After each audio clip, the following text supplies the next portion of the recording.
Want to watch football without the restrictions of blackouts or cable? Check out expressvpn.com to help you get access to all the live games. Sign up today using the link in the description to get 3 free months. Yo, to Bolt fam, it's the director. Chargers fans, well, here we are, Bolt fam. Week 15, where the Chargers will be taking on the Tennessee Titans to try and boost their odds into getting into the postseason. Honestly, Bolt fam, I think we got this. Knock on wood. Try not to be too optimistic here. I think the Chargers got a solid chance at winning this game. And honestly, again, big implications into whether or not the Chargers make the postseason with this game in particular. I think their odds to make the postseason jump to around 76% if they were to take down the Titans. If they were to lose, I think we plummet down to somewhere 20-30%. So the stakes are pretty high. But like I said, the Tennessee Titans, the way that team's been looking this season, the strengths and weaknesses of both teams, I feel like the Chargers got a very decent shot in this one. And again, getting Justin Herbert to the postseason is the name of the game. Just letting Justin Herbert loose with the highest stakes possible and watching him do what he does is something that I'm very much so hoping to see as a Chargers fan, because honestly, just get him there.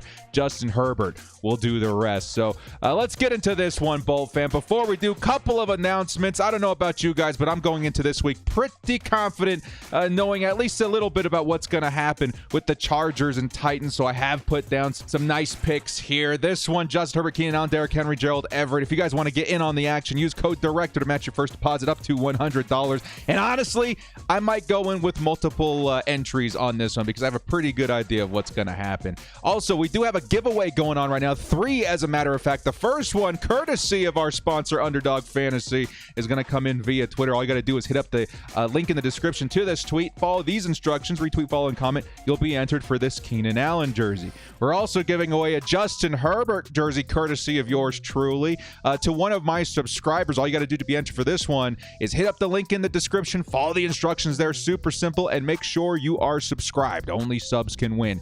Finally, we're giving away this Khalil Mack jersey to one of my crew members, one of my YouTube members. Thank you again so much for everything you guys do. All you got to do to be entered for this one is be a member, and that is it. With that, Bull fam, let's get into this one. Before we do, hit us up with a like and sub if you do enjoy this Chargers content. Small amount of time you guys take to hit the like, sub, and bell notification helps me out a lot. Let's get into it, Bull fam. Lights, camera, action.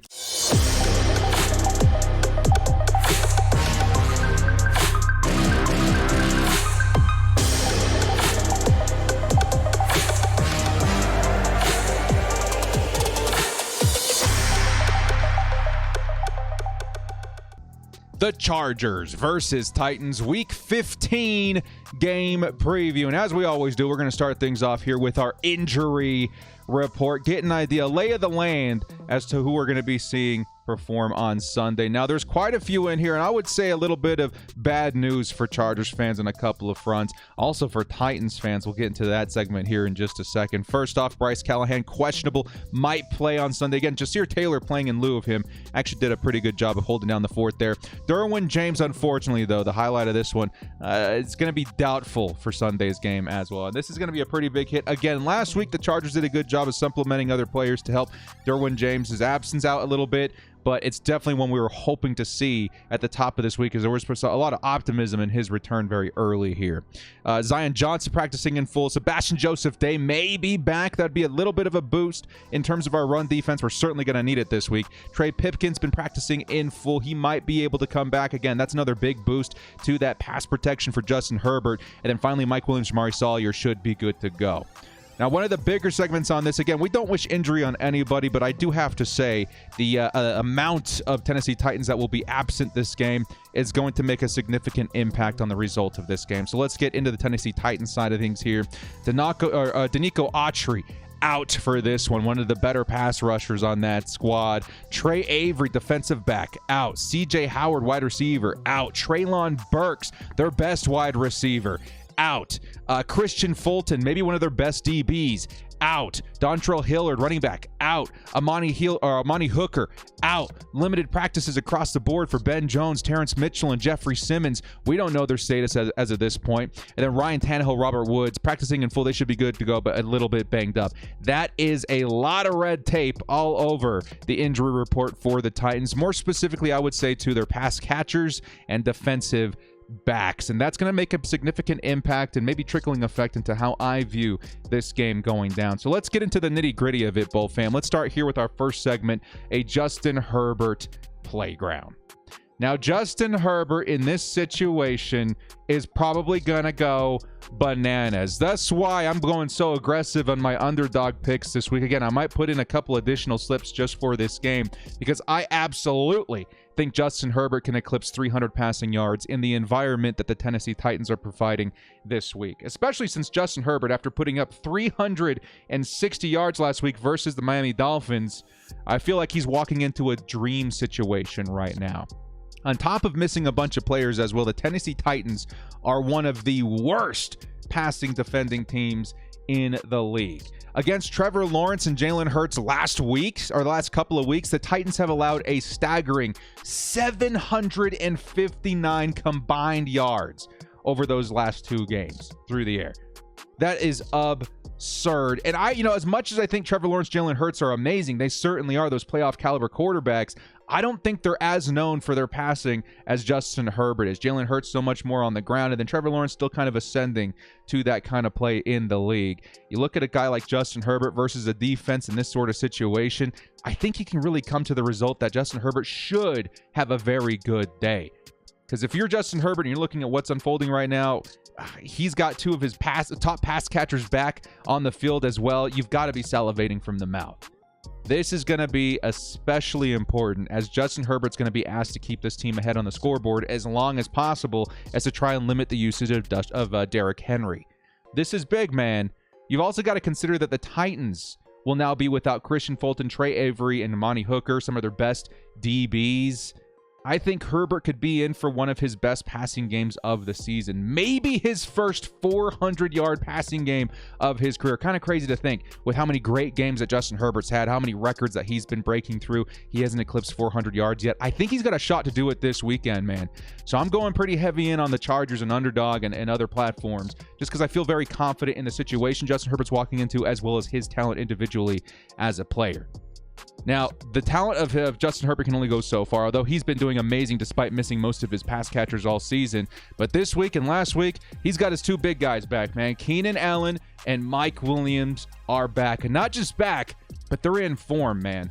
My biggest worry with Keenan and Mike coming back at the last week was going to be their potential usage in terms of, are they coming in injured? Are they going to be, worked in slowly as to, no. All of that was put to rest last week as Keenan and Mike combined for 208 yards and a touchdown.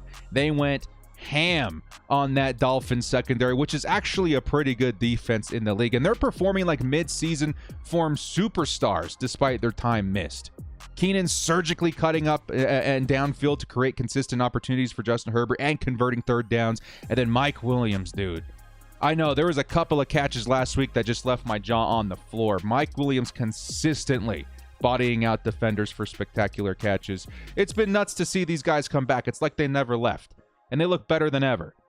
The timing couldn't be more perfect for this either. After their dominant performance last week, which honestly put us in the position to be looking to fight for the postseason, I think this playground of poor passing defense and injuries could help them go over the top, literally and figuratively. I think the Chargers will be able to have an opportunity to stretch the field just a little bit more. Having Keenan and Mike back is huge, and it's even more huge when you consider who we're playing and what is on the line this week. Okay, Keenan and Mike, they should be in for a pretty big day. I think Keenan's going to get plenty of targets. Mike Williams going to have a couple of big catches. I think this is all going to round out to a very good day for Justin Herbert, more specifically the receivers in this situation. With the playoffs potentially on the line this game, I think it's going to be a pretty big one. Now, speaking of the receivers, we're not done yet, guys. Here's going to be our secret weapon segment of this video.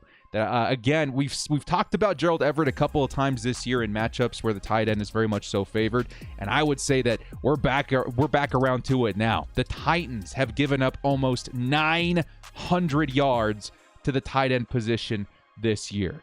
And this is after giving up over 150 yards to Evan Ingram of the Jacksonville Jaguars last week.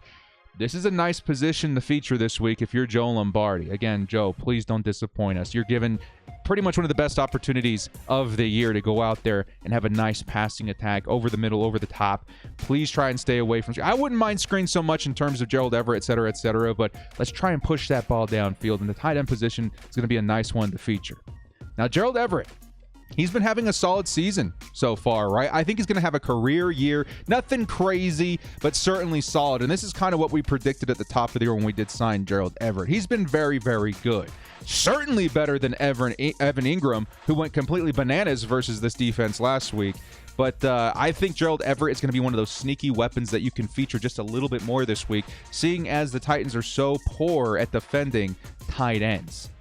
But this isn't my secret weapon.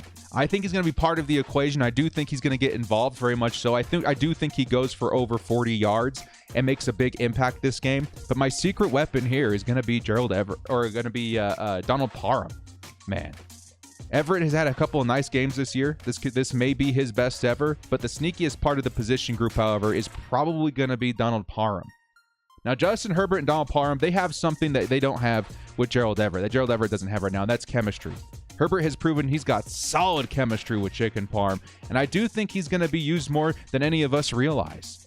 Because the Chargers, as of late, they've been running a lot of 2 and 3 tight end sets lately, right? Calling on guys like Stone, Smart, Trey McKitty, maybe mainly for their blocking, but we've seen plenty of opportunities for both of these players in the receiving game as well.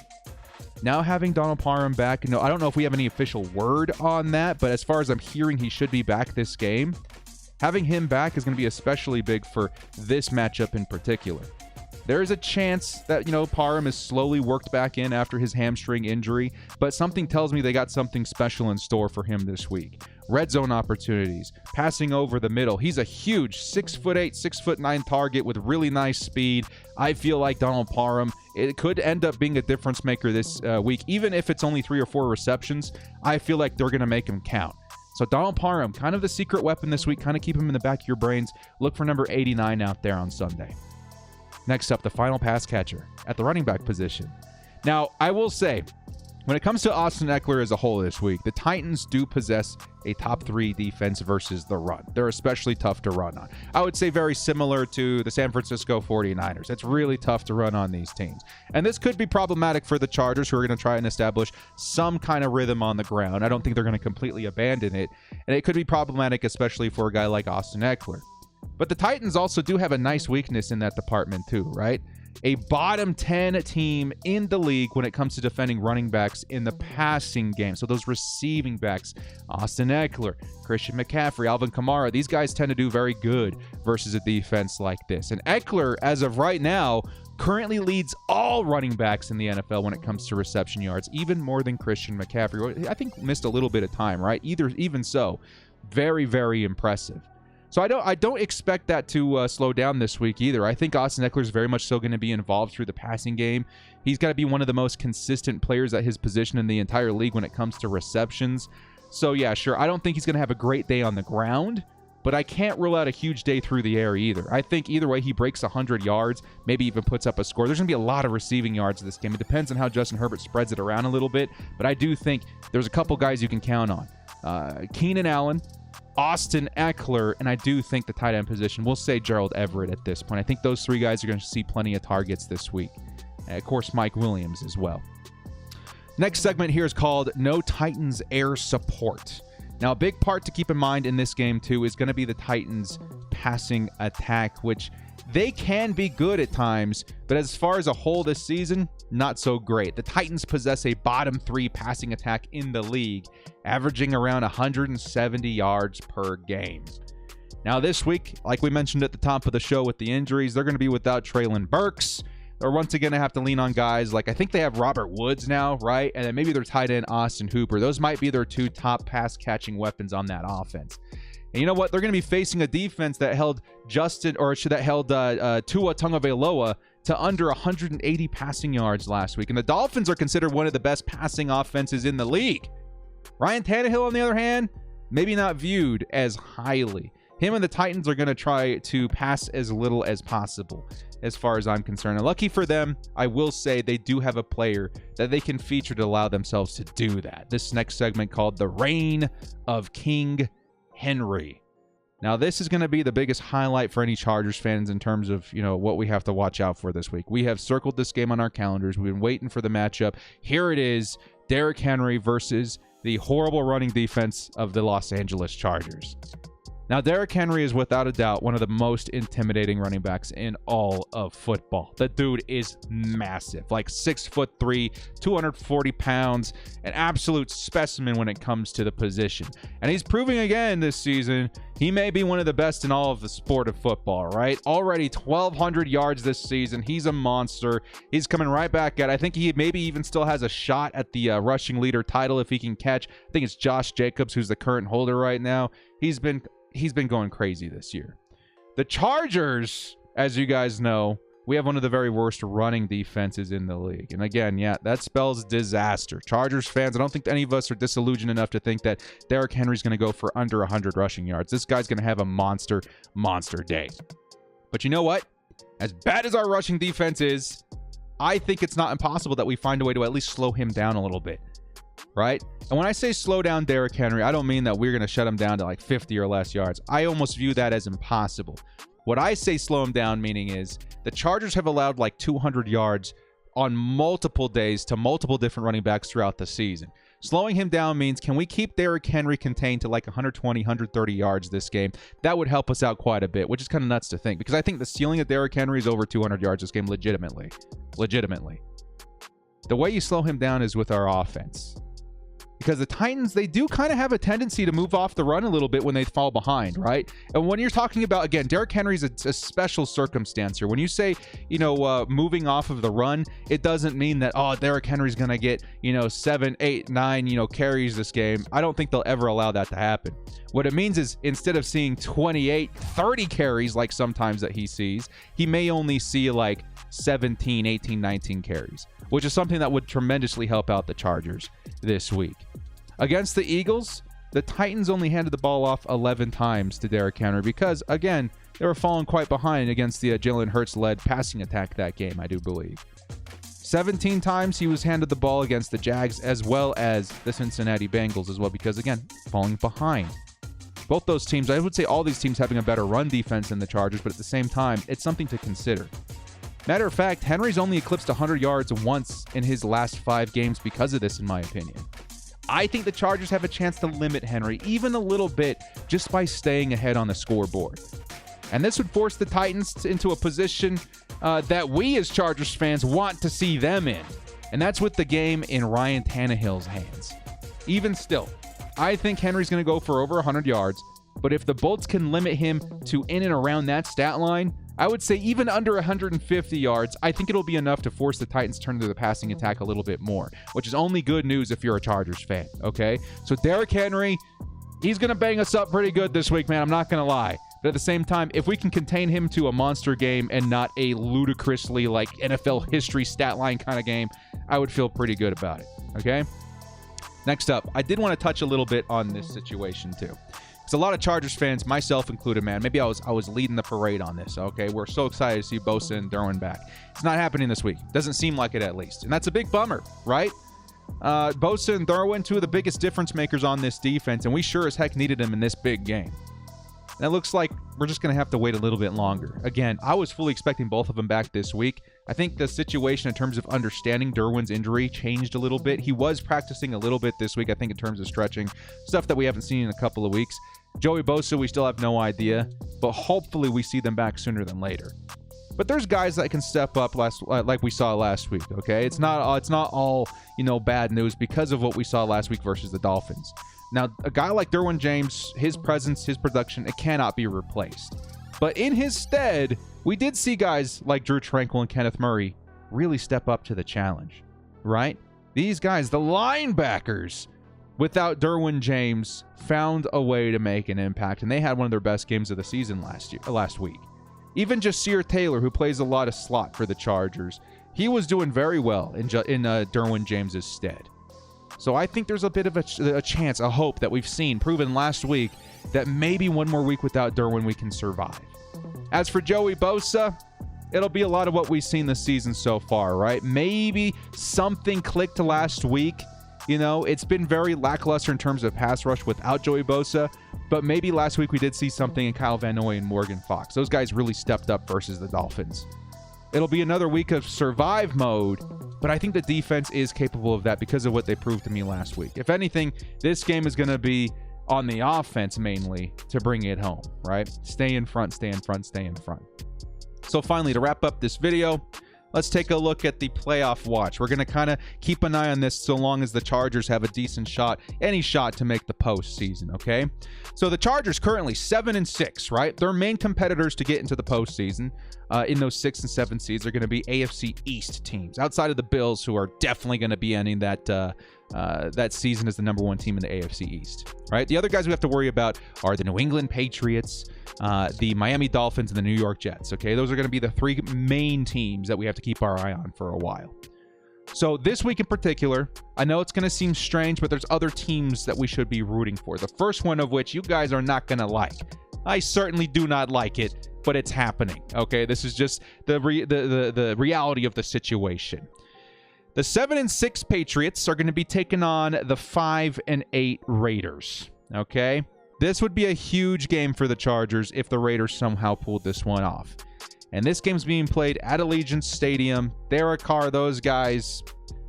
Oh, my goodness, dudes. Good luck. Good luck. Almost threw up in my mouth a little bit. We're hoping for a Raiders win this weekend, okay? Also, the Miami Dolphins, who currently hold the 6th seed, 8-5 at this point, right? They're going to be facing the 10-3 Bills at the top of that division, okay? This is a great situation if you're a Chargers fan, because playing in Buffalo in something like 6 inches of snow, after what we saw last week when they played us and collapsed offensively, I don't know, man. I think the chances that the Dolphins drop this game are pretty high. So all of a sudden, you're talking about a Chargers with a win, maybe being able to tie a Miami Dolphins, and then it comes down to tiebreakers and all that kind of stuff, but it puts us in a better position. And then finally, we got the Jets, who are going to be facing, I think they're, 6-7. They're facing the Lions this week. The narrative behind this game is going to be the absence of Mike White, who's been the guy at quarterback for New York. Hadn't seen much momentum when Zach Wilson was out there on the field. Soon as Mike White stepped in, it's kind of deja vu from last season, right? Like, wow, this Mike White guy might be the dude in New York. And this week, they're not going to have him. And they're going up against the Detroit Lions team, who I think are half a game away from playoff contention. Lions a lot to lose in terms of if they lose this one, maybe they're out. And the Jets missing their starting quarterback, I don't know. There's lost potential for all 3 of those games, and that's pretty big. Okay, the odds that one of these teams drops is pretty high.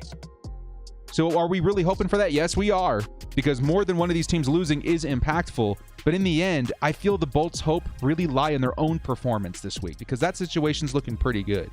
If those 3 teams go, 1-2 or 2-1, as so long as we see a loss, the Chargers are going to be in a lot better position. But they need to figure out their own game this week first. A victory over the Titans, I don't know if I mentioned this at the top of the show, it takes our odds to around 76%.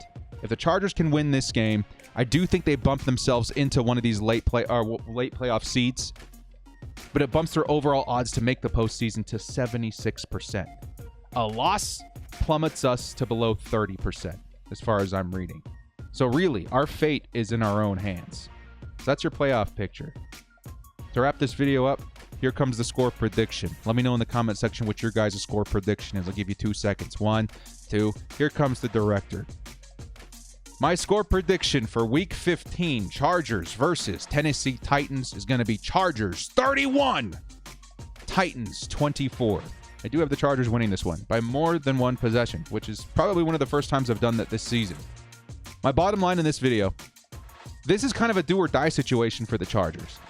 Tennessee is a dangerous team, okay? Behind Derrick Henry, that's especially dangerous if you're the Chargers, okay? Their biggest strength is our biggest weakness. But you can almost say yin-yang to that, right? their biggest weakness on passing defense is our biggest strength as well. And in the end, I feel the Chargers will be able to control the game early, okay? Forcing Tannehill to step up versus a defense that held Tua to under 200 yards. With only averaging 170 yards per game through the air this season, I just don't think that Tannehill will be able to keep up with the Chargers. And if I'm Tennessee, I never abandon the run. I keep trucking along with Derrick Henry as long as he's able, right? And I think for the most part, that's what we're going to see on Sunday. And I think Henry's going to be in for a monster game.